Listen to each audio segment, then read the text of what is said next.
සුබ සන්ධ්‍යාවක් වේවා සියලු දෙනාටම. අද අපි මේ ආරම්භ කරන්න යන්නේ අපි අපේ ව්‍යාපාරික සම්බන්ධව නැත්නම් අපේ බිස්නස් සම්බන්ධව අපි කතා කරන ඒ වගේ සංවර්ධනය පිළිබඳ කතා කරන වැඩසටහන් මාලාවක දෙවැනි.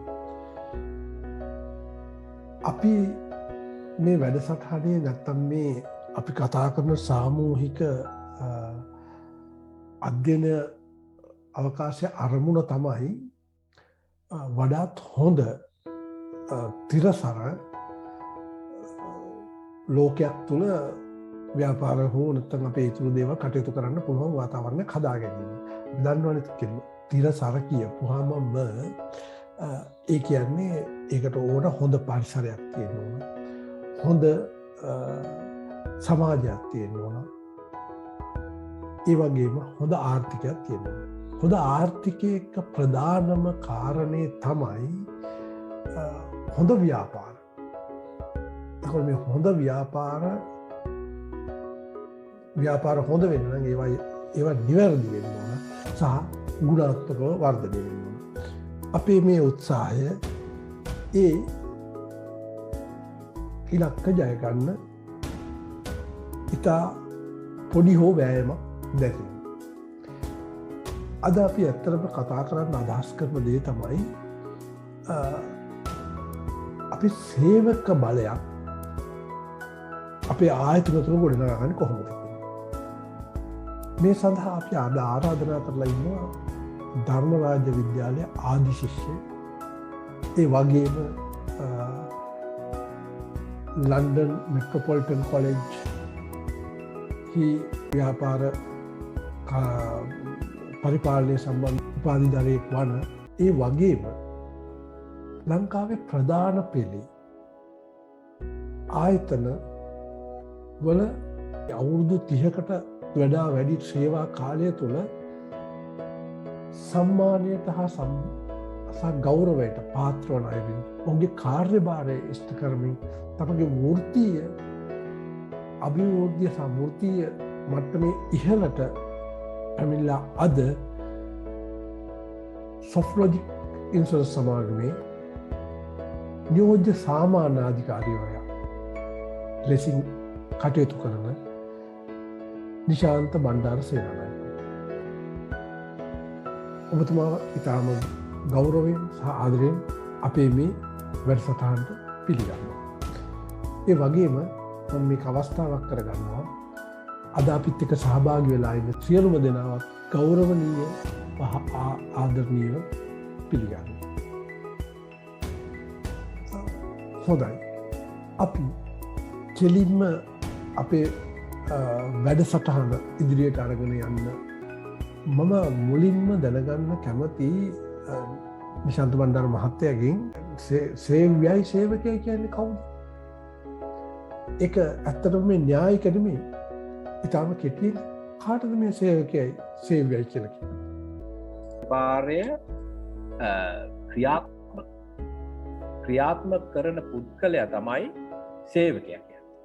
ඒතර ආයතනයේ අයිතිකරු වෙනුවෙන් පෙනී හිටින එක දැවැන්ත දැවැන්ත සමාගමක වෙන්න පුළුවන්, කුඩා පරිමාණ වෙන්න පුළුවන්, මධ්‍ය පරිමාණ වෙන්න පුළුවන්, ආයතනයේ අයිතිකරු ප්‍රමාණකරුවෙක් වෙන්න පුළුවන්. ඔහු වෙනුවෙන් පෙනී හිටින ඔහුගේ කාර්යභාරය කරන පුද්ගලයා තමයි මේ සේවකයා කියන්නේ. ඒතකොට මේ සේවකයා අපිට ලැබෙන සේවකයෙක්යි මම කිව්වේ මුලදී අපිට ලැබෙන හැම සේවකයෙක්ම අපේ රටේ තියෙන ප්‍රධාන චෝදනාව තමයි කුසලතාවයේ පිරිපුන් අය නැත්නම් පළපුරුදු අය නෙවෙයි.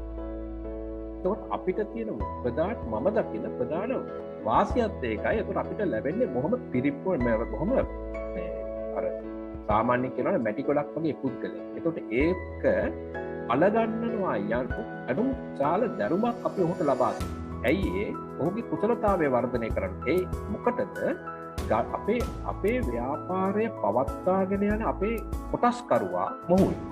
ඒ කියන්නේ එක පැත්තකින් ගත්තොත් අපි නිෂ්පාදනයක් කරන ෆැක්ටරියක වැඩ කරන කෙනෙක් ගත්තොත් ෆැක්ටරියේ වැඩ කරන පුද්ගලයාගේ දක්ෂතාවය යනු නිෂ්පාදන වල ක්වොලිටේටිව් ඩෙවලොප්මන්ට් එක. ඒ කියන්නේ ප්‍රොඩක්ෂන් එකක් කරනකොට ප්‍රොඩක්ෂන් එකෙන් 10% ඩ්‍රොප් වෙනවා නම් යම් හැබැයි සේවකයෙක් අපි හරියට උගන්නලා කුසලතාවය පරිපූර්ණ කළ ගත්තොත් ඔහුගෙන් ඒ 10% විනාශ වෙන එක 3% නම් විනාශ වෙන්නේ අන්න ඒකට අපි ඒ පුද්ගලයා ඒ අදාළ තමන්ගේ කාර්යභාරය තුළ දැනුවත් කිරීම සහ බලගැන්වීම කුසලතාවය වර්ධනය කිරීම හරහා වෙන්නේ. අලෙවි පැත්තනොත් එහෙමයි. අලෙවිකරුවෙක් හැටියට ආයතනයක අපිටම ෂොප් එක අලෙවි කරන පුද්ගලයෙක් ඔහුගේ දැනුම ගනුදෙනුකරුවා කොහොමද සැටිස්ෆැක්ට්ෆයි කරන්නේ, ගනුදෙනුකරුවෙකුගේ විශ්වාසය දිනා ගන්න කොහොමද, නැවතත් ගනුදෙනුකරුවෙකුට රීසෙලිං කොහොමද, ඒ කියන දැනුම් සම්භාරය සහ කුසලතාවය වර්ධනය කරන්න ආයතනය ව්‍යාපාරික වශයෙන් වර්ධනය වෙනවා. ඒකයි මම කියන්නේ මේ සාමාන්‍ය ලංකාවේ වෙන අඩුපාඩුවක් තමයි මම දකින්නේ ආයතන කුඩා පරිමාණ සහ මධ්‍ය පරිමාණ ආයතනවල මේ තමන්ගේ සේවකයා බලගැන්වීම නැත්නම් දැනුවත් කිරීම, දැනුම ලබා දීම සහ කුසලතා වර්ධනය කරන ක්‍රියාවලිය ක්‍රියාත්මක කරන්නේ. උදාහරණයක් ගත්තොත් අපි හිතමු සාමාන්‍ය තියෙන ෂෝරූම් එකක් හිතමු. ෂෝරූම් එකට ඉන්නවා වැදගත්ම සාධකය තමයි ඒ ෂෝරූම් එක ක්ලීන්ව පවත්වාගෙන යන්න. එතකොට ඉස්සරහා තියෙන ග්ලාස් එකක් ඉතා නිවැරදිව ක්ලීන් කරන්න විශාල කුසලතාවයක් තියෙනවා. මේක නිකම් බෑ. ඒකට යූස් කරන මොකක් හරි මෙටීරියල් එකක් තියෙනවනේ. මේ මෙටීරියල් එක කොහොමද කරන්නේ? ඒක ඉතා නිවැරදිව තියෙනවා. එතකොට ඒක පවා මා හිතන්නේ උගන්වන්න ඕන දෙයක්. ඒ කුසලතාවය ලබා. එතකොට මොකද වෙන්නේ? ඒ ෂෝරූම් එකේ ඉතා ප්‍රියතාවයක් තියෙනවා. එතනදී මෙන්න මේ ඒ පුද්ගලයාට දැනුම ලබා දීම, ඒ අදාළ තියෙන මෙටීරියල්ස් යූස් කරන විදිය ලබා දීම, මේ කියන සියලු දේවල් ආයතනයේ වර්ධනයට හේතු වෙනවා. ඒක මම හැම වෙලේම හිතන දෙයක්, මම හැම වෙලේම යෝජනා කරන දෙයක් තමයි සුළු පරිමාණ හා මධ්‍ය පරිමාණ මේ ආයතන වල මොකද මහා පරිමාණ ආයතන එක ඉහළින් වෙනවා. ආයතනයේ ගොඩනගන්න නම් තමන්ගේ සේවක පාර්ශවයේ, මම සේවක පාර්ශවය කියන වචන හැම වෙලේම විරුද්ධයි. මම කියන්නේ හැම වෙලේම ආයතනයේ පාර්ට්නර්ස්ලා තමයි මේ සේවකයා කියන්නේ. මේ පුද්ගලයා බලගන්නන්න ඕන දැනුම සහ කුසලතාවයේ සෑම විටම යාවත්කාලීන කළ යුතුයි. එතකොට දැනුම සහ කුසලතාවය කියලා කියන්නේ අපි සාමාන්‍යයෙන් කියනවා KS කියලා කියන දැනුම ආකල්ප සහ කුසලතාවය.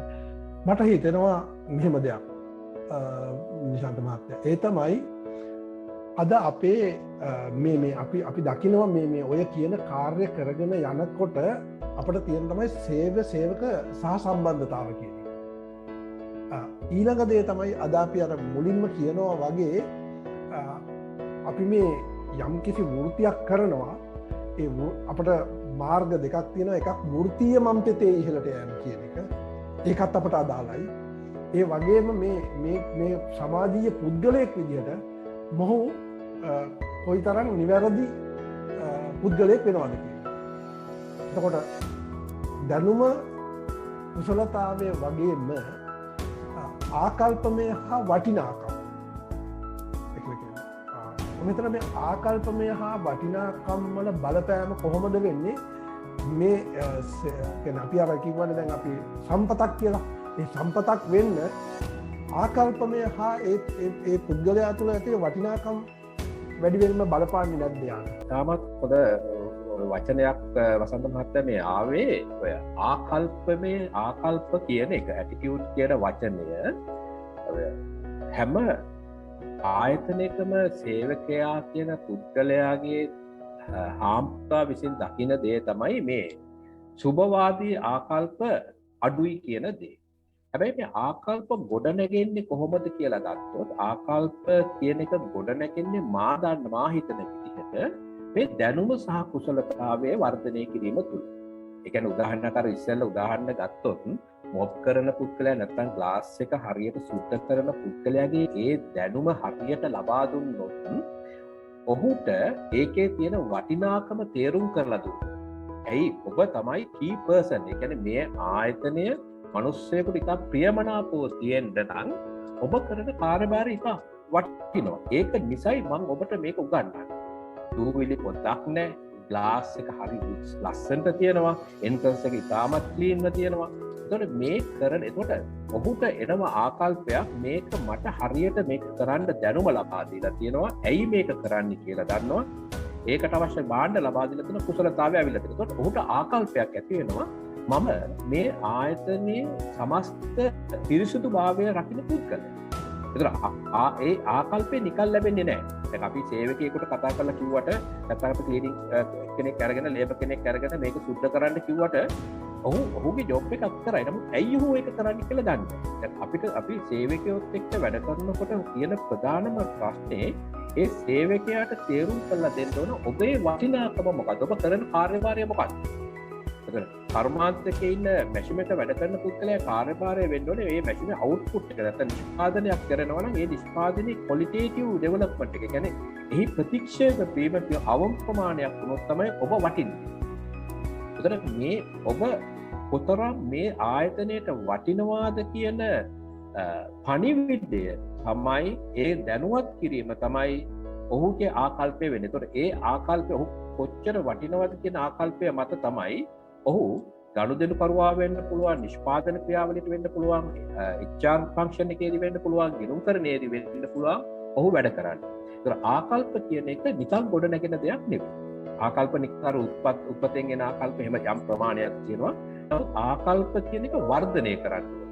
ඒ ආකල්ප වර්ධනය කරන්න නම් ඒ සම්බන්ධව තමන් කරන රැකියාවේ පංගුවක් තියෙනවනේ. ඒ අදාළ ඒ තමන්ගේ වගකීම සම්බන්ධව ඔහුව යාවත්කාලීන කළ යුතුමයි. ඒ දැනුම ලබා දිය යුතුයි, බලගැන්වීම කළ යුතුයි. එතකොට තමයි ඔහු සුභවාදී ආකල්පයක් දකින්නේ. එතකොට ඔහු සුභවාදීව දකිනවා මම මේ ආයතනයේ පංගුකාරයෙක්. මම මේ ආයතනයට වටිනා පුද්ගලයෙක්.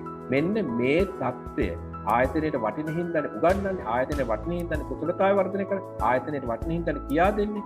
අන්නේ தත්ත්වය ඇති කරොත් විතරයි මේ ආකල්ප කියන එක හැදෙන්නේ. ලංකාවේ අපිට තියෙන මම දකින ආයතනවල තියෙන ප්‍රශ්නේ තමයි සේවකයා ආයතනයේ සම්බන්ධිත සුභවාදී ආකල්පයක නෙවෙයි. මේකට හේතුව සේවකයෙක් කියන අර පහත් මට්ටමින් අපි සලකන නිසා. එතකොට ඔහු කරන වර්ගකීම, ඔහු කරන දෙයට වටිනාකමක් ඇත් වෙන්නේ නැහැ. ඔහුට ඒක තේරුම් කරලා දෙන්න, ඔහුට දැනුම ලබා දෙන්න, ඔහුට ඒ සම්බන්ධ කුසලතාවය හදන්න. ඒක මෙන්න මේ කාරණා ටික එකතු වුණොත් සේවකයාගේ ආකල්පය ඉතා හොඳ වෙනවා. සේවකයාගේ ආකල්පයේ සුභවාදී වෙන්න ආයතනයේ දියුණුව එක කාටවත් නවත්තන්න බෑ. මට ප්‍රශ්න දෙකක් තියෙනවා දැන් මේත් එක්කම ඇති වුණ. මට ඇති වුණ ප්‍රශ්න දෙක තමයි මේ කියන නිශ්චිත පරිසරය තුළ හොඳ සේවකයෙක් ගොඩ නැගෙනවා. ඒ වගේම මෙතනදි තව ප්‍රශ්නයක් තියෙනවා. ඒ තමයි දැන් අපි ඇත්තටම බලන්නේ සේවකයා සම්පතක් කියන ව්‍යවසායකයා පැත්තෙන්නේ. ඊළඟට මනා පරිසරය තුළ මෙයා නිවැරදිව ක්‍රියාත්මක වෙයි කියන විශ්වාසනීයත්වය සමහරක් වෙලාවට අපි අනිත් පාර්ශ්වයෙන් දකින්නේ නැහැ. ඒක තහවුරු කරන ඒ වගකීම මෙහා පාර්ශ්වයෙන් සනාථ වෙන්නේ නැහැ. මොකද මම මේ කතා කරන්නේ මේ දෙපාර්ශ්වය අතර අපි මොන දේ කෙරුවත් ලොකු ඈත්වීමක් තියෙනවා. මේ ඈත්වීම ලං කරන්න නම් ක්‍රියාව වැඩි කරන, කුසලතාව වැඩි කරන, දැනුම වැඩි කරන පාර්ශවකරුවන්ගෙනුත් වටිනාකමක් තියෙන්න ඕන ඒ ආයතනයේ. ඇත්තටම නිකමට අපි හිතුවොත් මේ පැත්තට සේවකයා කෙසේ විය යුතුද මෙහෙම පරිසරයක් තුළ? මොකක්ද සේවකයාගෙන් වෙන්න ඕන දේවල්? ඇත්තම කියනවා නම් සතරහත මෙතන තියෙන ප්‍රශ්නේ දැන් ව්‍යවසායකයෙක් හැටියට අපි ගත්තොත් අපිට මේ සේවකයා හිතන පැත්ත අපි හිතුවොත්ම ටිකක් හිතන්න බලන්න සේවකයෙක් ඒක එයා බලාපොරොත්තු වෙන්නේ මොකක්ද? එයා බලාපොරොත්තු වෙන්නේ එයාගේ ජීවිතේ ගොඩනගා ගන්න අවශ්‍ය කරන ආදායමක්. ඒ කියන්නේ ඔහුගේ ආදායම පිළිබඳ ඔහු හරි කන්සර්න් නේ. හැබැයි ආදායම එකක් තියෙන්න ඕනේ ඔහුගේ පැත්තක උද්දමනය වෙන්න පුළුවන්, ඔහුගේ පවුලේ ස්වභාවය වෙන්න පුළුවන්, පවුලේ වර්ධනය වෙන්න පුළුවන්. මේවත් එක්ක ඔහු බලාපොරොත්තු වෙනවා ආදායම වර්ධනය. ඒකට එකක් තමයි සේවකයා හිතන දෙයක්. මම හිතන්නේ මේ සේවකයා හිතන දේ. ඊට පස්සේ ඕනෑම සේවකයෙක් හිතනවා. මොකද විශේෂයෙන්ම අද තාරුණ්‍ය කට්ටියත් එක්ක අපි වැඩ කරන්නේ මේ තරුණයෝ හිතන දෙයක් තමයි ඒ කට්ටියට ඕන ඒ කට්ටියගේ ලයිෆ් ස්ටයිල් එක ඉහළට යන්න නම් කැරියර් ඩෙවලොප්මන්ට් එක. කවුරුවත් කැමති නැහැ ඉස්සර වගේ මේ එක තැනම එකම දේ කර ඉන්න කැමැත්තක් නැහැ. තුන්වෙනි එක තමයි ඒ අය හරි කැමති, ඕනම කෙනෙක් කැමති, ඔබ කැමති, මම කැමති, මෙතන ඉන්න සියලු දෙනා කැමති යමක් කරාම රෙකග්නිෂන් එකක් ලැබෙනවා. ඒකට මේ කාරණා තුන ව්‍යවසායකයෝ හැටියට අපි තේරුම් ගන්නවා නම් සේවක කැමතිදේ අපි තේරුම් ගත්ත මොකද ආයතනයේ තියෙන පරිමාණය මත තමයි ආයතනයේ සැලරි පැකට් එක සේවකයාගේ තීරණය වෙන්නේ. නමුත් ඒ තත්ත්වය තුළ අවුරුදු පතා ඕනෑම සේවකයෙක් බලාපොරොත්තු වෙනවා මේ දැනුම කුසලතා අකල් ඔක්කොම ගොඩනැගෙන්නේ ඔහුට ඔහුගේ ආර්ථික තත්ත්වය මත. ඒතකොට ආර්ථික තත්ත්වය කියන්නේ පඩිපත විතරක් නෙවෙයි. වෙනත් ඕන තරම් දේවල් අපිට තියෙනවා. ඒ කියන්නේ උදාහරණයක් ගත්තොත් අපි ගාමන්ට් සෙක්ටර් එක ගත්තොත් අපි දන්නවා එහි සේවය කරන අයට ලැබෙන පඩිපතක් අඩුයි. නමුත් අනිත් පහසුකම් ගත්තොත් ඇඳුම් මේ පවා තුන්වේ දේ කෑම වේලේ ඉඳන් තේක දවල් කෑම වේල දවල් හවස තේක ට්‍රාන්ස්පෝර්ටේෂන් මේ සියලු දේවල් එක ගත්තම ඔහුට 100% කොහොමද රස්සාව තුල ඉන්නේ. ඒතර එතන තියෙන ඊළඟට ඒ ආදායම වර්ධනයක් ඔහු බලාපොරොත්තු වෙනවා. ඊළඟට ඔහුට බලාපොරොත්තු දැන් උදාහරණයක් ගත්තොත් අපි ළඟ ඉන්නවා නම් කම්කරුවෝ 10 දෙනෙක් ඉන්නවා නම් 10 හොතට වැඩ කරන පුද්ගලයෙක් බලාපොරොත්තු වෙනවා එතනින් ඉන්න පුද්ගලයෙක් මාව සුපර්වයිසර් කරයි කියලා. කැරියර් එකක් අවශ්‍යයි. ඒ වගේම තමයි අපි එයාට රෙකග්නිෂන් එකක් වගේ. ඒතර මෙන්න මේ කාරණා ත්‍රිත්වය අපි හරියට නිවැරදිව කළමනාකරණය කරනවා නම් මේ සේවකයා කියන පුද්ගලයාගේ ආකල්ප වෙනස් වෙනවා. මොකද අපි ව්‍යවසායක හැටියට දැනගන්න ඕනේ නැත්නම් කළමනාකාරවරයා හැටියට දැනගන්න ඕනේ මේ වැඩ කරන පුද්ගලයා මේ ආයතනයේ කොටස්කරුවේ පංගුකරුවෙන් බවට පත් කරගන්න. ඒක ක්‍රමානුකූලව කරන්න තියෙනවා. ඒ ලින්ක් එක නැත්නම් ඒ රිලේෂන්ෂිප් එක හදාගත්තේ නැත්නම් වෙන හානියද ලාංකික සුඟක් ආයතනවල තියෙන ප්‍රශ්නේ තමයි පුද්ගලයෝ එනවා චෝදනාවකුත් තියෙනවා ඒ කට්ටිය ඩෙවලොප් කරනවා දැනුම ලබා දෙනවා හැබැයි හුඟක් වෙලාවට ඒ කට්ටිය ආයතන අතහැරලා යනවා. ඒතර මෙතන තමයි ලොකුම අවධානම තියෙන්නේ. ඒතර මේ තත්ත්වය වෙනස් වෙන්නේ ඇයි කියන එක අපි බැලුවා. ඇයි පුද්ගලයා අපෙන් ඉවත් වෙන්නේ කියලා බැලුවොත් සමහරලාට අර කාරණා තුන ප්‍රශ්නයක් ඇති. මොකද එයා බලාපොරොත්තු වෙන වැටුප් පරිමාණය නැතුව ඇති, එයා බලාපොරොත්තු වෙන උසස්වීම නැතුව ඇති, එයා බලාපොරොත්තු වෙන රෙකග්නිෂන් එක නැතුව ඇති. මේ කාරණා ඇතිලා. එතකොට අපි ව්‍යවසායකයෙක් හැටියට බලන්න ඕනේ සේවකයා තියා ඔබ වගේම මම වගේම ඒ අයත් බලාපොරොත්තු වෙන දෙයක් තියෙනවා. අපිත් කැමතිනේ අපේ පඩි වැඩි වෙනවා, අපේ ආදායම වැඩි වෙනවට සේවකයාත් කැමතියි.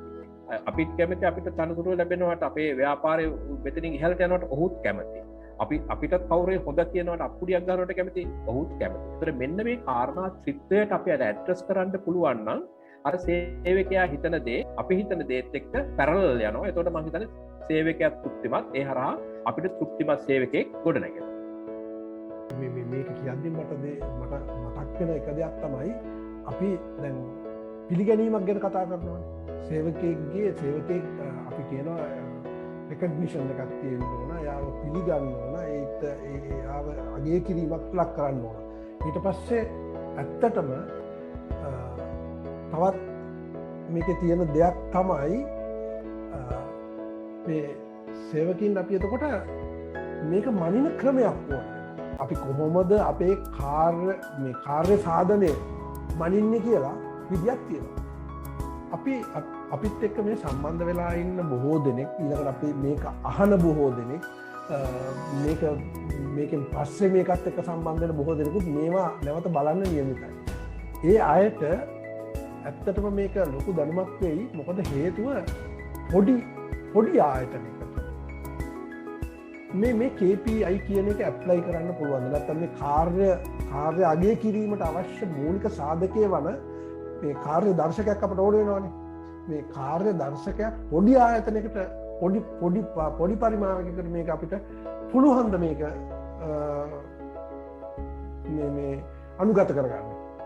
අනිවාර්යෙන් මේක මේ ආයතනයේ විශාලද කුඩාද කියන ભેදයක් මෙතන මම දකින්නේ නැහැ. විශාල ආයතනවල තියෙන්නේ ඒ අදාළ ක්‍රමවේදයේ ඒ KPI සම්බන්ධව නිර්ණායක සහ ඒවා කළමනාකරණය කරන්න දැවැන්ත කොට්ටාසයක් ඉන්නවා. නමුත් කුඩා ආයතනයක මේ ඕනම ලේබර් කෙනෙක් අපි හිතමු කම්කරුවෝ 10ක් ඉන්න ආයතනයක, සේල්ස් කරන අය 10ක් ඉන්න ආයතනයක, ෆැක්ටරි එක අදාළ මැෂින් ඔපරේට් කරන 10ක් ඉන්න ආයතනයක මේ කුඩා ආයතනයක වුණත් ඒ අදාළ පංගුව තුළ තමන් කරන පුද්ගලයෝ කරන දේ ඇගීමට ලක් නැත්නම් මෙෂර් කරන්න ව්‍යවසායකයා ක්‍රම හදන්න ඕනේ. උදාහරණයක් ගත්තොත් යම්කිසි කර්මාන්ත ශාලාවක යම්කිසි නිෂ්පාදනයක් කරනවා නම් ඒ නිෂ්පාදනයේ ඵලදායිතාවය කොතරම්ද කරන කියන එක මනින්න පුළුවන්. එක පුද්ගලයෙකුගේ තියෙන්න පුළුවන් අර මම ඉස්සෙල්ලා කිව්වා වගේ 110ක ෆෝල්ට් එකක්. තව පුද්ගලයෙකුගේ තියෙන්න පුළුවන් 5ක එකක්. තව පුද්ගලයෙක් එයා කරන ක්‍රමවේදය තුල 99%ක්ම සාර්ථකයි. ඒතකොට මේක හැබැයි මේ මනින ක්‍රමය මොකක්ද කියලා අලෙවි කාණ්ඩායම යම්කිසි ෂොප් එක යම්කිසි අලෙවියක් කරනවා නම් ඒක හරි ලේසි. ඒතකොට අලෙවි ඉලක්ක තියෙනවා. ඒක වෙනත් ෆන්ක්ෂන් වලත් හරි එක තියෙනවා. හැම ෆන්ක්ෂන් එකකම මෙෂර්මන්ට් එකක් අපි හදනවා විතරක් නෙවෙයි. ඒ සේවකයන්ට කියන්න ඕනේ ඔබව ඇගයන්නේ. ඔබට ඔබේ ඉරිදීම නාලට ඔබට වැටුප් පැටි මෙන්න මේ තියෙන නිර්ණායකයන් මතයි. එතකොට ඔවුන් දන්නවා මේ නිර්ණායකය මම ඇචීව් කරොත් නැත්නම් මම සාර්ථක වුණොත් විතරයි මගේ අනාගතේ ගොඩ නැගෙන්නේ. ඒකට ඒක කුඩා ආයතනයක් වෙන්න පුළුවන්. දැන් උදාහරණයක් ගත්තොත් ක්ලීනින් කරනවා නම් ආයතනයක නැත්නම් වත්තක් සුද්ධ කරන අපි හිතමු වතු පාලනය කියලා. ඒ වත්තක් පාලනය කරන විදිය මෝටර් මැකැනික් කියන විදිය ඕන එකක් වෙන්න පුළුවන්. ඒ හැම එකකම තියෙනවා යම්කිසි ක්වොලිටේටිව් මෙෂර්මන්ට් එකක්. අන්නේ මෙෂර්මන්ට් එක අපිට ඩික්ලෙයාර් කරන්න පුළුවන් නම් අපේ සේවක පක්ෂය හරහා උන් දන්නවා මාව මෙන්න මේ තියෙන මට්ටම තුල මැනෙනවා. එතකොට මැනෙන බව දැනගත්ත විගස ඒ මෙෂර්මන්ට් එකට උඩින් ඉන්න ඕනෑම සේවකයෙක් පෙළඹෙනවා. මොකද ඔහුගේ හැම කැපැසිටියක්ම බලන්නේ මෙන්න මේ මෙෂර්මන්ට් එකට උඩින් ඉන්න. එතකොට ඒ මෙෂර්මන්ට් එක තමයි ආයතනයේ වර්ධනයට තියෙන මා දකින ප්‍රධාන සාධකය. කියලා මම දකින්නේ ඒක මහා පරිමාණ කුඩා පරිමාණ කියලා. ඒක සාමාන්‍ය ස්ටෝර් රූම් එකක් වෙන්න පුළුවන්, කුඩා ෆැක්ටරියක් වෙන්න පුළුවන්, පොඩි ව්‍යවසායකයෙක් වෙන්න පුළුවන්. තමන්ගේ සේවකයාට මෙෂර්මන්ට් එකක් අගය කිරීමක් නැත්නම් සැලකිලිමත් එකක් නැත්නම් ජීවනාවක් ලැබෙනකොට ඒ ගයිඩ්ලයින් එක ඇචීව් කරපු අයට ලැබෙනවා නම් එතන තියෙනවා ඇපේ වෙනවා කම්පිටිෂන් එකක්. මේක තමයි මම හිතන්නේ ආයතනයේ වර්ධනය සහ සේවකයා ආයතනයේ පංගුකාරයෙක් කරගන්න තියෙන ප්‍රධාන සාධකය. ඔව් දැන් එකඟයි ඒකත් එක්ක ඒ අතරම මට මේක අහද්දි පොඩි මනෝභාවයක් පිළිබඳ ප්‍රශ්නයක් ඇතිවෙනවා. මෙහෙම ගොඩනගන සේවකයෝ දැන් අපි ඇත්තටම කතා කරන්නේ අපිත් එක්ක වැඩ කරන මානව සම්පත සංවර්ධනය කරන්නේ කොහොමද කියලා. මානව සම්පත සංවර්ධනය කරන්නේ කොහොමද කියලා. එතකොට මේ අයගේ දැනුම කුසලතා ආකල්ප සහ වටිනාකම් අපි වැඩි කරපුවාම ආයෝජකයා අභිබවා යන්න නැති වෙයිද? සාමාන්‍යයෙන් එහෙම මතයක් තියෙනවා. එහෙම මතයක් තියෙනවා. නමුත් මම එහෙම දෙයක් විශ්වාස කරන්නේ නැහැ. මොකද හේතුව අපි හිතමු නවලෝක ව්‍යාපාරය ගන්න නවලෝක මුදලාලි කියන්නේ අපිට දන්නවා මගේ එතුමාගේ දේශනයකටත් මට වාසනාව ලැබුණා සවන් දෙන්න. එතුමා දේශනය කියන්නේ අර දැවැන්ත විදියනේ බොහොම සාකච්ඡාත්මක ක්‍රියාවලිය. එතුමා කියපු දේ තමයි එතුමා මේ එහෙම දැනුමත් අපි අහලා තියෙන විදිය දැනුමත් තිබෙන පුද්ගලයෙක් නෙවෙයි. ඒතර එතුමා කළමනාකාරවරයෙක් හැටියට ආයතනයේ කොට නැගුවා. එතකොට එතුමා ළඟ ඉන්ජිනියර්ස්ලා වැඩ කරනවා, ડોක්ටර්ස්ලා වැඩ කරනවා, ස්පෙෂලිස්ට්ලා වැඩ කරනවා, ෆයිනෑන්ස් හෙඩ්ලා වැඩ කරනවා, චාර්ටර්ඩ් ඇකවුන්ටන්ට්ස්ලා ඉන්නවා. මේ ඔක්කොම ඉන්නවා. එතකොට ඒ කට්ටිය වර්ධනය කරයි කියලා එතුමාගේ ව්‍යාපාරයට හානියක් වුණේ නැහැ. වෙන්නේ නැහැ. ඒ කියන්නේ අපිට ව්‍යවසායකයෙක් කියන්නේ විශාල ශක්තියක් තියෙන, විශාල දැනුමක් තියෙන, විශාල කුසලතාවයක් තියෙන පුද්ගලයෙක්.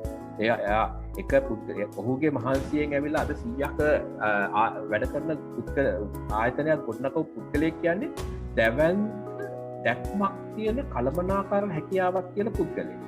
හැබැයි එයාගේ සේවකයෝ ගොඩනගන්නේ ඒ අදාළ ව්‍යාපාරික ඔහුගේ එක අංශවලට ඔහු බලගන්නවා. ඒ කට්ටිය බලගන්නවා කියලා ඔහුට ඒක තර්ජනයක් වෙන්න කවදාකවත් හේතුව මොකද? ඔහු හැම වෙලේම එතනින් උඩින් ගියේ. මොකද අපිට බෑනේ දැන් අපිට හැමෝටම දොස් කරලා වෙන්න බෑනේ. හැබැයි අපි අසනීපයක් වුණාම රුපියල් 1000ක් දීලා අපි ඒ අදාළ සේවාව ගන්නවා.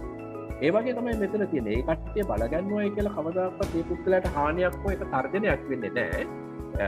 බලගන්නුවේ නැත්තම් තමයි ඒ හානිය වෙන්නේ. ඒක හින්දා කිසිම ආකාරයකට මම දකින්නේ නැහැ හැම දෙයක් වෙනවා කියලා කියලා අපිට තියෙන අපේ තියෙන පළපුරුද්දට අනුව හැම දේවල් වෙලක් නැහැ. ඒක නෙවෙයි කියන ප්‍රශ්නේ අපි සේවකයා කියන පුද්ගලයා දිහා බලන විදිහ මත තමයි මේක වෙලා තියෙන්නේ. මම හිතන්නේ මූලිකව අපට සාකච්ඡා කරන්න හම්බ වුණා කොහොමද මේ අපි කියන්නේ සම්පතක් විදිහට මේක වර්ධනය කරගන්න කියන එක සහ අපි කොහොම වෙන්න ඕනද කියන. හැබැයි මේකෙදි මට තව එක දෙයක් ගැන හිතෙනවා. මේ අපි වාතාවරණයන් ගැන කතා කරා. ඇත්තටම කතා කරා වාතාවරණය කොහොම වාතාවරණයක්ද තියෙන්න ඕන කියලා. හැබැයි දැන් අපි ජීවත් වෙන අපේ අත්දැකීම් ගත්තොත් බොහෝ වෙලාවට අපි සමහරක් අය සංවිධිත කියන්නේ හරිද සංවිධානාත්මක වාතාවරණය වල තමයි මුල් පළවෙනි වෘත්තිකයන් විදිහටම හැදෙන්නේ. පළවෙනි වෘත්තිය විදිහට. හැබැයි අපට හම්බ වෙන සමහර තැන්වල දැන් ඔය අපි කිව්වොත් ඉතින් සුළු පරිමාණ හා මධ්‍ය පරිමාණ ව්‍යවසායකයෝ ගත්තොත්. එතකොට මේ සුළු පරිමාණ හා මධ්‍ය පරිමාණ ව්‍යවසායකයන්ට සංවිධිත කියන්නේ සංවිධානාත්මක පරිසරයක් හම්බ වෙන්නේ නැහැ. මොකද ඒ පරිසරය තුල මම හිතනවා පරිසරයක් බලපෑමක් කරනවා. එතකොට ඇත්තටම මේ පරිසරය බලපෑමක් කරනවාද නිශාන්ත මහත්තයා? ඒ වගේම අර ඒ නැත්තම් අර වගේ තියෙන පරිසරයක් හදන්න පුළුවන්ද අපට ඒ හොඳ අපේ සේවයට එන එක්කන පොළඹවන්න එළඹෙන සංවිධිත පරිසරයක් බවට පරිවර්තනය කරගන්න පුළුවන්. ඔව් ඒක දෙකම තියෙනවා ඇත්තටම. සාමාන්‍ය ස්වභාවිකයේ තියෙන පරිසරය තුල සේවකයා හැඩගස්සන්න අපිට පුළුවන්. හැබැයි හැම වෙලේම මම හිතන විදිය තමයි අපිට ඔහුව යම්කිසි හැඩගැස්වීමකට ලක් කරන්න. උදාහරණයක් අපි හිතමු බේකරි එක නිෂ්පාදන අලෙවික නැත්නම් රෙස්ටුරන්ට් එකක වැඩ කරන පුද්ගලෙක් රෙස්ටුරන්ට් එකක් කියන්නේ බොහොම ප්‍රියමනාප තැනක්. එතකොට ඒකේ ප්‍රධානම පුද්ගලයා කියන්නේ ගනුදෙනුකරුවා දකින්න ප්‍රධාන පුද්ගලයා තමයි වේටර් කියන තැන. හැබැයි ඒ ආයතනය දුවන්නේ අපි දන්න විදියට චෙප් කියන නැත්නම් කුක් කියන නැත්නම් ඒ අදාළ කෑම සපයන පුද්ගල කෑම උයන පියන පුද්ගලයා. හැබැයි ඒක එළියට දාන්නේ මේ වේටර්. දැන් මේ පරිසරය කියන එකේදී ඒ පරිසර සංයුතිය තුළ අපිට වේටව නිවැරදිව අපිට පෙළගස්සන්න පුළුවන් නම් දැනුවත් කරන්න පුළුවන් නම් ඔහු කතා කරන විදිය, ඔහු හැසිරෙන විදිය, ඔහු කෑම පිළිගන්නන විදිය, ඔහු ඒ සියලු දේවල් අපි කරන්න පුළුවන් නම් කොච්චර කෑම සමහර අමිහිරි වුණත් ඒ කියන්නේ ප්‍රණීතභාවයක් අඩු වුණත් ඒ සුභවාදී ප්‍රතිරූපය මත නැවත නැවතත් ගනුදෙනුකරුවා එනවා. එතකොට ඊළඟට ඒ හෝටලේ ඒ රෙස්ටුරන්ට් එක ඉතාමත් නිවැරදිව ක්ලීන් කරන පුද්ගලයා. ඒ ලේබර් කෙනෙක් හැටියට ඉතාමත් වැදගත් දේ කරන්න පුද්ගලයා තමයි හෝටල් එකේ මේ ක්ලීනින්. ග්ලාස් එකක දශමයක කුණු ටිකක් නැතුව බිම නිකම් බත්දාගෙන කන්න පුළුවන් මට්ටමට සුද්ධ කරලා තියෙන.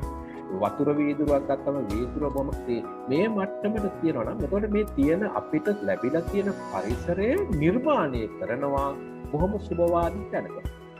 එතකොට ඒක කරන්නේ කවුද?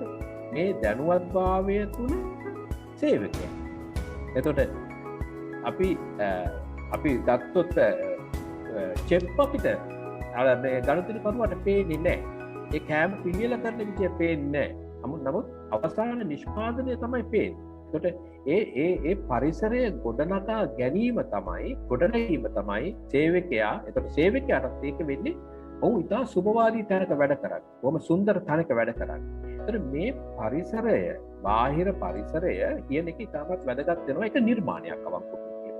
එතකොට මම හිතන්නේ මට මේ ඔය ප්‍රධාන ප්‍රශ්නයක් තියෙන ඔය මේ මොනවාද සේවකයා සම්බන්ධ අපිට තියෙන ප්‍රශ්නේ තමයි හුඟක් මේ කුඩා පරිමාණ ව්‍යාපාර සහ මධ්‍ය පරිමාණ ව්‍යාපාරවලට මේ සේවකයා දැනුවත් කිරීම සහ ගොඩනැගීම හරහා සේවකයා ඉවත් වීම කියන අභියෝගයක් අපිට තියෙනවා. මේක තමයි අපි තේරුම් ගත යුතුම දේ. මේකට කරන්න තියෙන පළවෙනි දේ තමයි අර මා කියපු කතන්දර තුන. ඒ කියන්නේ මේ මිනිස්සුන්ට අවශ්‍ය කරන ආදායම කැරියර් සහ රෙකග්නිෂන් එක. දැන් උදාහරණයක් ගත්තොත් යම් කිසි හොඳ දෙයක් කරාම අපි වෙරි ගුඩ් කියන එක උගක් ව්‍යවසායකයන් අතර වෙන්නේ නැහැ. මොකද සාමාන්‍යයෙන් තියෙන දේ තමයි කුඩා හෝ අඩුපාඩුවක් ආයතනයක වුණාම අපි හිතමු ෆැක්ටරි එක වෙන්න පුළුවන්, අලවිහලක වෙන්න පුළුවන්, කොතන හරි බොහොම වේගයෙන් අපි අපේ ව්‍යවසායකයා ඔහුට දෝෂාරෝපණය කරනවා. හැබැයි හොඳ දෙයක් කරාම ඔහුට ඒකට කන්ග්‍රැචුලේට් කරන්නේ නැහැ. සාමාන්‍යයෙන් මම හැම වෙලේම කියන දෙයක් තමයි මේ දෝෂාරෝපණය කියන එක නෑ. දෝෂාරෝපණයක් කරනකොට බනින්න කමක් නෑ සේවකයාට. දෝෂාරෝපණය කරන්න හැබැයි ඒක ටෙලිෆෝන් එකකින් කරන්න. හැබැයි රෙකග්නිෂන් කරනකොට ඒක ලවුඩ් ස්පීකර් එක. හැබැයි ඕක අපි අනිත් පැත්තට අපි පුරුදු වෙලා තියෙනවා. අපි හැම වෙලේම අනිත් අයත් ඉන්න හැම වෙලේම පොඩි හරි අඩුපාඩුවක් වුණාම දෝෂාරෝපණය කරන සේවකයාට. හැබැයි හොඳ දෙයක් කරාම අපි කරන්නේ. හැබැයි නරක දෙයක් කරාම අඩුපාඩුවක් වුණාම 1-to-1 කේස් එකේ ඔහුව ගෙනල්ලා කතා කරලා හැමින් කතා කරලා කියන මේ දේ වැරදි. එතකොට මෙන්න මේ කියන ක්‍රියාවලිය හරහා ගොඩනගෙනවා විශාල සම්බන්ධතාවයක්. අපි හිතමු අපේ ආයතනයේ ඉන්න කුඩාම සේවකයා. ඒ කුඩාම සේවකයා එයාගේ උපන්දිනය ඔහු බලාපොරොත්තු වෙන්නේ නැහැ උපන්දිනය මතක ඇති කියලා ආයතනයේ හිමිකරු. හැබැයි ඔහුට එනකොට තේ වෙලාවේදී අනිත් සේවකයෝ 10 දෙනාටත් එන්න කියලා පොඩි කේක් එකක් තියලා කපලා ඔහුට විශ් කරලා ඔහුට පොඩි ටැග් එකක් දෙනවා. මේක ඔහුට හරි විශ්මිත දෙයක්. ඔහු ගෙදර හවස ගෙදර අරගෙන ගිහිල්ලා මේ ටැග් එක තමන්ගේ දරුවොත් එක්ක කඩලා බලනකොට ලස්සන ෂර්ට් එකක්. දැන් මේ රිලේෂන්ෂිප් එක ඉතාමත් වැදගත් වෙනවා මේ සේවකයා අර බලගන්වන සේවකයා රඳවා ගන්න. එතකොට ඒ රඳවා ගැනීම තියෙන්නේ ආයතනයේ පුද්ගලයා ආයතනයේ ව්‍යවසායකයා අතර තියෙන රිලේෂන්. දැවැන්ත ආයතනවලට මේකට නොයෙකුත් ක්‍රම හදන්න පුළුවන්. ඒකට වෙනම ඒ සම්බන්ධතාවය ගොඩනගන්න රිලේෂන්ෂිප් එක හදාගන්න සීනියර් මැනේජර්ස්ලා ලොකු වියදම් කරලා ලක්ෂ ගණක් පඩි දීලා කරනවා. නමුත් අපි කුඩා පරිමාණයේ ව්‍යාපාරවලට ව්‍යවසායකයාගේ වගකීම තමයි මොකද තමන් අමාරුවෙන් රෙක්රූට් කරලා බදවාගෙන ඔහුට දැනුවත් කරලා ඔහුට උගන්වලා ඔහුම ලස්සන ප්‍රයෝජනවත් පුද්ගලයෙක් වුණාට පස්සේ වක් වෙලාවට අපේ තියෙන බය තමයි ඒ පුද්ගලයා අපේ ඉවත් වෙන. හැබැයි ඒ ඉවත් වෙන්න තියෙන ප්‍රධාන සාධකය තමයි ඒ පුද්ගලයා ඒ ව්‍යවසායකයා අතර තියෙන සම්බන්ධතාවයේ තියෙන්නේ සේවකයා සහ හාම්පුතා කියන සම්බන්ධතාවයේ විතරයි. අර පාර්ට්නර්ෂිප් කියන එක ඔළුවට යවලා නැහැ සේවකයාට. මොකද ඒක සේවකයා හිතන්න පුළුවන් පුද්ගලයෙක් නෙවෙයි. ඒක කරන්න ක්‍රමානුකූලව දැනුම කුසලතාවයේ වර්ධනය කරනකොට ආකල්ප වර්ධනය වෙනවා. වගේම ක්‍රමානුකූලව ඔහු සමග ලින්ක් එකක් හැදෙන්න ඕනේ. පොදුවේ ලින්ක් එකක් වෙනවා. අපි ගන්නවා දැන් උග දෙනෙක් කරනවා ඇනුවල් ට්‍රිප් එකක් වෙන්න පුළුවන්, රිලේෂන්ෂිප් බිල්ඩින් ප්‍රෝග්‍රෑම් වෙන්න පුළුවන්. හැබැයි අර පර්සනල් ලින්ක් එකක් හදාගන්න එකත් ඉතාමත් වැදගත්. එතකොට අර පුද්ගලයාට සමහරලාට රුපියල් 2000-3000 පඩියට වැඩි කරාට වෙන තැනකින් කතා කරාට අර පුද්ගලයා අතහැරලා යන්න බෑ. එතකොට තමන් අවුරුදු 5ක් හදපු පුද්ගලයා තව අවුරුදු 10ක් තමන්ට සේවය සපයනවා. ඒ නිසා මේ සේවක කළමනාකරණය කියන එක ලංකාවට තියෙන ප්‍රශ්නයක් නෙවෙයි. කුඩාද මහ පරිමාණ ආයතනවල තියෙන ප්‍රශ්නයක් නෙවෙයි. ඒක මුළු ලෝකෙම. Apple වගේ සමාගම් වලටත් ඒක තියෙනවා. ඒක නැති සාධනක් නැහැ. එතකොට ඊළඟට තියෙන දේ තමයි අපිට ඒ පුද්ගලයා ඉතාමත් ඉහළට ගොඩනගෙනකොට පුද්ගලයෙක්. ඒ කියන්නේ ධර්මයේ කුසලතාව අපි හදලා ගොඩනගෙනකොට අපිට සමහර වෙලාවට අපි අවබෝධ කරගන්න ඕනේ මෙතන අවදානමක් තියෙනවා. අවදානමක් තියෙනවා නම් අපිට තේරෙනවා නම් කොච්චර දෙයක් වුණත් සමහර පුද්ගලයෙක් වෙනත් ව්‍යවසායකයෙක් බවට පත් වෙන්න ඔහුට හිතනවා නම් ඔහු යන්න පුළුවන්. එතකොට එතන අපිට චැලෙන්ජ් එකක්. අපි මොකද කරන්න ඕනේ? අපි එහු කරන කාර්යභාරය කරගෙන යන්නට ඔහුට දැනුවත්ව නොදැනුවත්ව සෙකන්ඩ් ලයින් එකක් හදන්න. එතකොට ඔහු ඉවත් වුණායි කියන එක අපිට පාඩුවක් තමයි. හැබැයි ඒක මිනිමයිස් වෙනවා. එතකොට මේ සේවක කළමනාකරණය තමයි මං හිතන්නේ ලෝකයේ තියෙන අමාරුම දේ. සහ ලෝකේ අපි ව්‍යවසායකයෝ හැටියට හිතනවා නම් ලෝකේ ආස්වාදාත්මක දේ ඒක තමයි. මොකද හේතුව අපි ව්‍යවසායකයෙකුට පුළුවන් දැවැන්ත පවුල් ගණනක් නඩත්තු කරන්න විශාල පුද්ගලයෝ ගොඩනගන්න. දැනුමින් කුසලතාවයෙන් පිරි. ඒක ඇත්තම එක පැත්තකින් ගත්තොත් අපේ අදාන ආගමට ගත්තොත් ඒක පිනක්. ඒතකොට ඒක මේ පින හැමෝටම කරන්න බෑ. ඒක ව්‍යවසායකට ඒක වෛද්‍යවරයෙකුට කරන්න බෑ. ඒක පුළුවන් ව්‍යවසායකට. අන්න ඒකයි මම හිතන්නේ මේ සේවක කළමනාකරණය තියෙන ඉතාමත් සුවිශේෂී වැඩි. මේ ප්‍රශ්නෙන් පස්සේ ඇත්තටම මේ සංවාද මණ්ඩපය විවෘත වෙනවා. මෙතන ඉන්න ඕනම කෙනෙකුට තමන්ට ගොඩ නැගෙන අදහසක් ගැන පැහැදිලි කරගන්න දෙයක් තියෙනවා නම් ඇත්තටම පැහැදිලි කරගන්න පුළුවන්. මම ඔබතුමාට මේ සංවාදයේ එක මේ කතා කරපු එක තුළින්ම අවසාන වශයෙන් කතා කරපු එක තුළ මට අහන්න හිතුන දෙයක් තමයි අර දෙවනි පෙළ නායකත්වයක් ගොඩනගද්දී ඒක මේ තමන්ගේ අර අපි අර දෙවනි පෙළ නිකන් හදාගන්නකොට හිතනවානේ පළවෙනි පෙළේ ඉන්න එක්කනට තර්ජනයක් හදනවා කියලා. මේ එහෙම නැතුව මේක යහපත් කාටත් යහපත් කියලා කියන්නේ අපි අපේ දෙවනිය හදනවා. එතකොට දැන් ඔබතුමා ගත්තොත් ඔබතුමා දෙවනිය හදන එක රාජකාරියක් කරගන්නවා. හැබැයි හුඟක් වෙලාවට අපි දකින දෙකක් තමයි මේ සුළු පරිමාණ හා මධ්‍ය පරිමාණ ආයතනවල ඒක අවියක් කරගන්න හදනවා. මෙන්න මේක කොහොමද අවියක් නොයි මේක සංවර්ධනයට මාර්ගයක් කරගන්න තියෙන ප්‍රධාන ප්‍රශ්නය තමයි යම් කිසි පුද්ගලයෙක් ක්ෂණිකව ඉවත් වුණාම ව්‍යවසායකයෙක් හරි අසරණයි. අපිටම ෆැක්ටරියක වැඩ කරන ප්‍රධාන පුද්ගලයා. ඔහු තමයි ප්‍රොඩක්ෂන් එක වගකීම් භාරතිය. නැත්නම් ෂෝරූම් එකක ඉන්න ප්‍රධාන පුද්ගලයා. හොටෙල් එකක ඉන්න ප්‍රධාන වේටර් නැත්නම් චෙෆ් වෙන්න පුළුවන්. ඒක පාට ක්ෂණිකව අයින් වුණාම දැවැන්ත අරුබුදයකට පත් වෙන මේ ව්‍යවසායකයා, මේ ව්‍යාපාරිකයා. ඉතින් මේක බොහොම සාධාරණ හේතුවක්. හැබැයි මෙතනදී මේ ව්‍යවසායකයෙක් කියන පුද්ගලයා බොහොම නිර්මාණශීලී පුද්ගලයෙක්නේ. ව්‍යවසායකයෙක් වෙන්න බෑනේ නිර්මාණශීලීත්වයක් නැතුව. එතකොට දැන් චෙෆ් කෙනෙක් නම් ඉන්න හෝටලේ රෙස්ටුරන්ට් එකේ ප්‍රධාන කර්තව්‍ය කරන්නේ මේ චෙෆ් නම් ඔහුට ඒ සහායක ක්‍රියාවලිය ඔහුගේ වගකීමක් හැටියට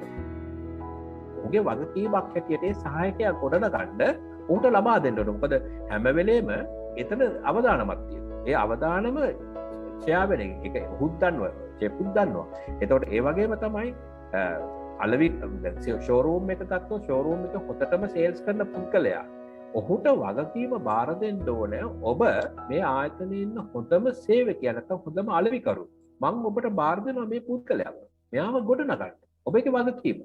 එතකොට ඔහුගේ ගුරුහරුකම් මැද තමයි ගොඩ නැගෙන්නේ. හැබැයි ඔහු අධීක්ෂණය කරන එක වෙනම ඔබ ව්‍යවසායකයෙක් හැටියට ඔබගේ වගකීම.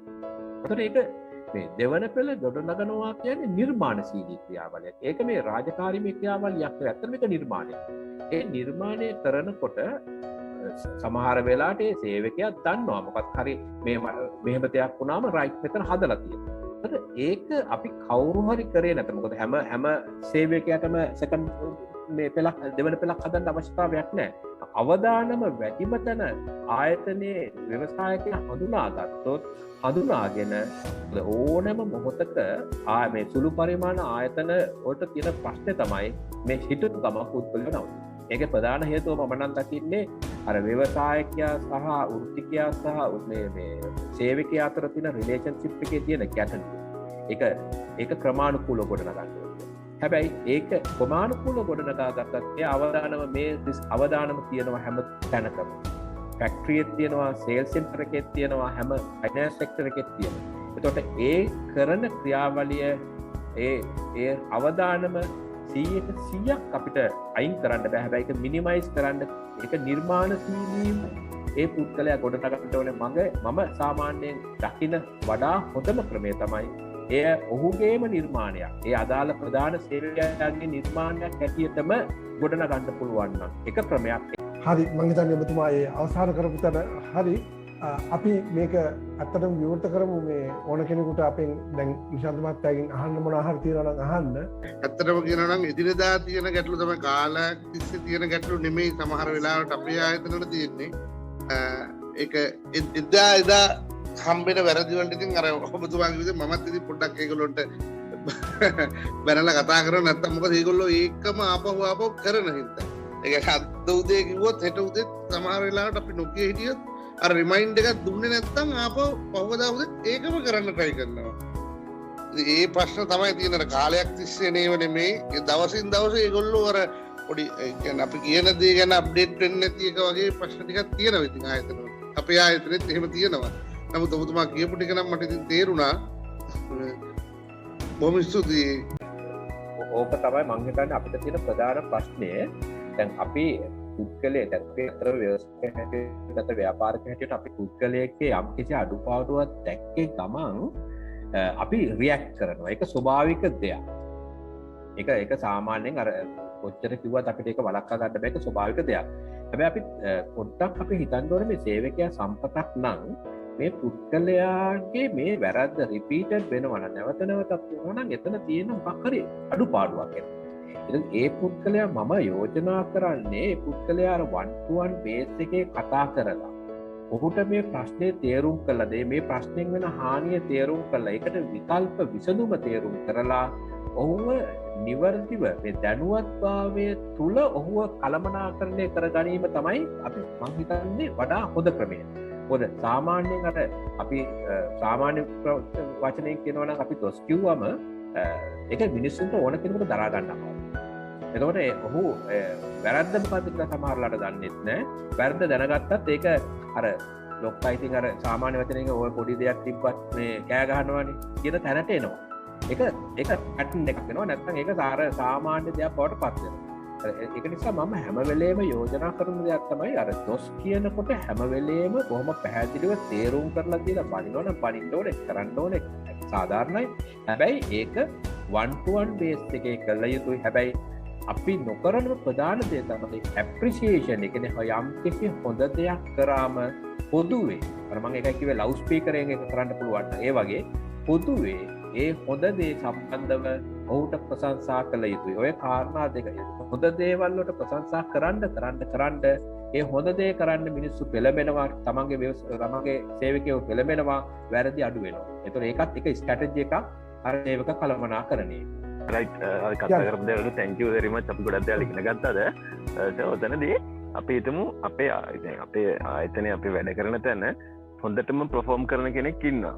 එයා කම්පැනි එකට ලොකු ඇත්තටම ලොකු කියන්නේ එයා තමයි හොඳටම වැඩ කරගෙන යන්නේ. එයා හොඳ සම්පතක්. නමුත් එයා හොරගමක් කරනවා. one time punishment එකක් දෙන්න වෙනවා නේද? ඊට පල්ලෙහා ඉන්න කට්ටියට ආදර්ශයක් වෙන්න. ඒක හරි අමාරු උත්තරයක් තියෙන ප්‍රශ්නයක්.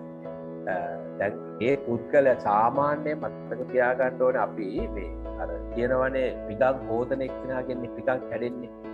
එතකොට හොරකමක් කරනවා වෙන්න පුළුවන්. එතකොට ඒ පුද්ගලයා අපිට සම්පතක්. එතකොට ඒ පුද්ගලයාට පනිෂ් කරන්නත් ඕනේ. එතකොට මේ පනිෂ් කරන එක අනිත් අයට දැනෙන්න පනිෂ් කරන්නත් පුළුවන්. අනිත් අයට නොදැනෙන්න පරිසර. ඒක හොරකමේ ස්වභාවය මත. එතකොට සාමාන්‍යයෙන් ඒක අපිට දරා ගන්න පුළුවන් දෙයක් නම් පුද්ගලයාත් ආරක්ෂා කරන්න පුළුවන් නම් ඒකට වෝනින් කියන concept එක නැත්තම් අපි හිතමුකෝ එයාට ඒ හරහා අපි කැරියර් එක සම්බන්ධව එයාට නැති ඊළඟ අවුරුද්දේ ප්‍රොමෝෂන්ස් නැති ඒ වගේ මොන හරි එහෙම නැත්තම් එයාගේ තියෙන ප්‍රතිලාභයක් ඇති කරන එක ඒ වගේ දෙයක් කරා. හැබැයි ඒක ඉතා දරුණු ගණේ එකක් නම් මං හිතන්නේ කොච්චර හොඳ වුණත් අර රත්තරන් කියලා පීයන ගන්න බෑනේ. ඒ උත්තර ඉවත් කරන්න පවා අපිට වෙනවා. ඉතින් ඒක අර සිටුේෂනල් මැනේජ්මන්ට් එකක් ඇත්තටම තියෙන්නේ. ඒ අදාළ ස්වභාවයත් එක්ක හුඟක් වෙලාවට අපි හැම වෙලේම බලන්න ඕනේ ඒ කරපු දේ ස්වභාවය මොකක්ද? අර ඒ වෙලෙම පනිෂ් කරලා ඔක්කොම ඉවර කරාම වෙන්නත් පුළුවන්. හැබැයි ඒක තුල වෙන්න අතුරුවාද මොනවාද කියන එකත් බලන්න. ඉතින් ඒකදී අර one shot මෙන්න මේකටයි කියලා උත්තරයක් නෑ. ඇත්තටම තියෙන එක සිටුේෂනල් මැනේජ්මන්ට් එකක් කියන දෙයක්. හැම වෙලේම අපි බලන්න ඕනේ මේකට ගන්න මේ ඩිසිෂන් එක හරහා සමස්තය හානි වෙනවාද? ඒකේ තියෙන අවදානම කොච්චරද? මිනිමයිස් වෙනවාද? සහ අනිත් අයට මේක අර ඒ වගේ දෙයක් හොරකමක් කියන එක බෝ වෙන්න පුළුවන් නේ. ඔබ කියනවා වගේම අන්න ඒ වගේ දෙයක් නවත්තන්න කරන්නේ මොකක්ද? මේ සියලු දේවල් අපි ව්‍යවසායකයෝ හැටියට තේරුම් අරගෙන තමයි මේකට ඇක්ෂන් එක ගන්න ඕනේ. මොකද අර දැන් අර ශනික පොඩි කඩේක නැත්නම් පොඩි ව්‍යාපාරික වගේ නෙවෙයි පොඩ්ඩක් දිනු වෙලා සේවකයෝ 10 15 20 100 වෙනකොට අපි කරන හැම ඒ කියන්නේ ඩිසිප්ලින් ඇක්ෂන් හැම එකක්ම ආයතනයේ ප්‍රගමණයට බලපාන. ඒ වගේම තමයි ඒකේ අනිත් පැත්ත තමයි ඒක කමක් නැහැ කියලා අහක බලාගෙන ඉඳ ගියොත් එම සියලු දේ විනාශ වෙන්නත් පුළුවන්. ඒකෙන්ද ඒක සිටුේෂනල් මැනේජ්මන්ට් සිස්ටම් එකක් තමයි අපිට ඇප්ලයි කරන්න වෙන්නේ. thank you sir. මම හිතන්නේ අද අපට ඉතාම පැහැදිලි ඒ වගේම ඔබතුමාට ගොඩක් ස්තුතිවන්ත වෙනවා. මොකද මම හිතනවා මම ඇත්තටම අහපු ගොඩක් දේවල් අපි මේ ගනුදෙනු කරන අපිත් එක්ක හිතවත් අපිත් එක්ක එදිනෙදා කතා බහ කරන අයගේ ප්‍රශ්න. ඒ ටික තමයි ඇත්තටම අපි ගලපලා ගත්තේ සංවාදයක් විදිහට ගොඩනගා ගන්න උත්සාහ කරනවා. මම හිතනවා ඇත්තටම ඒවට සාධනීය පිළිතුරු හම්බ වුණා කියලා. ඊළඟට මම දකින දේ තමයි මේක ආරම්භයක් පමණයි. සමහරක් අංශ කෙරෙහි අපට ගැඹුරින් කතා කළ යුතු වෙනවා. විශේෂයෙන්ම දැනුම කුසලතා ආකල්ප හා වටිනාකම් සංවර්ධනය කිරීම වගේ ක්‍රියාවලින් පිළිබඳව වගේම අර අපි කියනවනේ අර KPI එක නැත්නම් අපි කියන අපේ සාධනීය අපේ කාර්ය සාධනය පිළිබඳ අපි කොහොමද කටයුතු කරන්න කියනවා පිළිබඳව වෙනම කතා කළ යුතු ඉසව් විදිහට තමයි මම දකින්නේ. මොකද විශේෂයෙන්ම මේ සුළු හා මධ්‍යම පරිමාණ ආයතනත් එක්ක කටයුතු කරද්දී ඔවුන්ට ලොකු ශ්‍රම බලකායක් නැහැ. ඔවුන්ම තමයි ඒවා සුපරීක්ෂණය කරගන්නත් ඕන වෙන්නේ, සියලු දේ කරගන්න ඕනේ. ඔබතුමා ඒ අයට කියපු ගොඩක් දේවල් මම හිතනවා ඇත්තටම ඵලදායී ලෙස යොදාගත්තොත්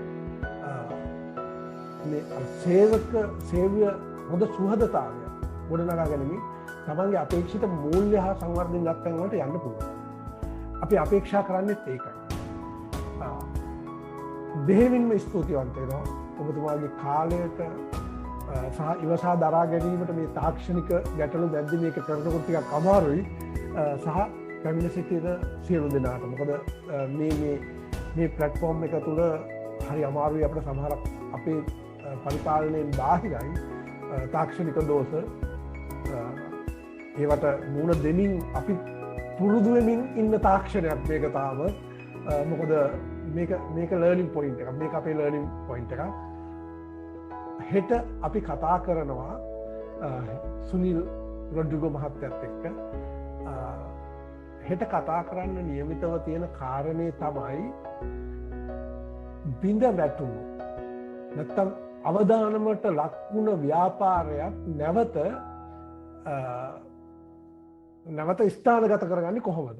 නැත්නම් රීස්ට්‍රැටජයිස් කරන්නේ කොහොමද කියන සංකල්පය. ඒ වගේම මම එතුමත් එක්ක කතා කරන්න බලාපොරොත්තු වෙනවා ඒ අතරතුරම අපි දැන් ව්‍යාපාර මේ දවස්වල අපි බොහෝ දෙනෙක් කතා කරන දෙයක් තමයි ව්‍යාපාරවල මේ කොවිඩ් කාලෙන් පස්සේ වෙනස් ව්‍යාපාර පසුබිම් හැදෙයි කියන එක.